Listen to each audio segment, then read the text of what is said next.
آپ نے سوال کیا ہے کہ یارس یا سٹی یہ یقین کریں بہت سارے لوگ یہ اس چیز کو لے کر پریشان ہیں کہ 50 لاکھ کے بجٹ میں ہم یارس لیں یا سٹی لیں، ڈاؤٹ فل ہیں۔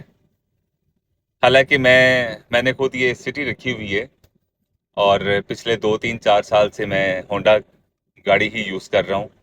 اس سے پہلے سوزوکی کی تھی ویگن آر۔ تو اب یہ ہے کہ اس میں ہم اگر کمپیریزن کریں تو دونوں گاڑیاں ٹھیک ہیں اپنی اپنی جگہ۔ سٹی کی اپنی لک ہے، یارس کی اپنی لک ہے۔ بہت سارے لوگ یارس کو مطلب سمجھ رہے ہیں کہ یار یہ گاڑی اتنی خاص لک نہیں ہے اس کی، اور جو دوسرے ماڈل ہیں وہ زیادہ، جیسے یہ والی یہ جیسے جا رہی اس کی بڑی گریس ہے۔ یہ جو 20 21 تک یہ ماڈل آئے نا، الٹس گرینڈی جی ایل آئی وغیرہ، اس کی ڈیمانڈ یارس سے زیادہ ہے، ٹھیک ہے، حالانکہ وہ بھی ٹویوٹا ہے، وہ بھی ٹویوٹا ہے۔ اور یارس کا کچھ لوگ کہتے ہیں کہ اندر سے ذرا چھوٹی ہے، وہ ذرا کھلی کھلی گاڑی ہے۔ سٹی کا ذرا لک اچھی ہے، اور ہر بندے کا بس مکس ہی ریویوز ہیں۔ تو آج کی ویڈیو بنانے کا مقصد یہ ہے کہ اس ویڈیو کو میں اپلوڈ کروں گا اور دیکھتے ہیں کہ کس کے بارے میں زیادہ پازیٹیو فیڈ بیک آتا ہے، کیونکہ میں نے یارس یوز نہیں کی، میرے دوستوں کے پاس ہے، اور گاڑی تو ویسے صحیح لگ رہی ہے، چلا کر بھی دیکھی ہے تھوڑی سی، لیکن تھوڑا سا سٹی کو بھی میں نے ڈرائیو کر کے دیکھا ہوا ہے۔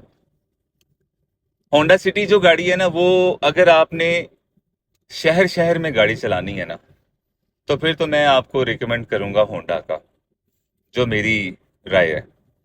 اور اگر آپ نے آف روڈ بھی جانا ہے، آپ کا آنا جانا زیادہ ہے، جہاں پہ مطلب کہ جس طرح گاؤں وغیرہ بھی جانا پڑے آپ کو، سڑک خراب ہے، تو پھر میں آپ کو ٹویوٹا یارس ہی کہوں گا، آپ یارس لے لیں، بیسٹ ہے، کیونکہ اس کی گراؤنڈ فلور ہائٹ اچھی ہے ٹویوٹا کی نا۔ اس کے علاوہ ٹویوٹا کا سسپینشن بہت اچھا ہوتا ہے، اسٹرانگ ہوتا ہے۔ ہونڈا کی گاڑیوں کا سسپینشن تھوڑا سا ویک ہوتا ہے، اور ان کی گراؤنڈ فلور ہائٹ جو ہے نا، وہ کم ہوتی ہے ٹویوٹا سے۔ یہ ہونڈا کی گاڑیاں کوئی جمپ آ جائے، کوئی ہائٹڈ چیز آ جائے تو وہاں نیچے سے لگ جاتی ہیں، تو ان کے لیے بڑی احتیاط کرنی پڑتی ہے۔ تو ٹویوٹا میں آپ بے خوف ہو کے ڈرائیو کر رہے ہوتے ہو۔ تو بس یہی ہے کہ ہر بندے کی اپنی چوائس ہے، آپ اپنا دیکھیں کہ آپ نے آنا جانا کہاں کرنا ہے زیادہ، تو اس کے مطابق آپ چوز کر سکتے ہیں۔ لیکن میری نیکسٹ جو ہے، میں شاید یارس ہی لوں۔ آپ سب بتائیں کہ کون سی گاڑی بیسٹ ہے، تو جلدی سے کمنٹس کریں، ویٹ کر رہے ہیں ہم۔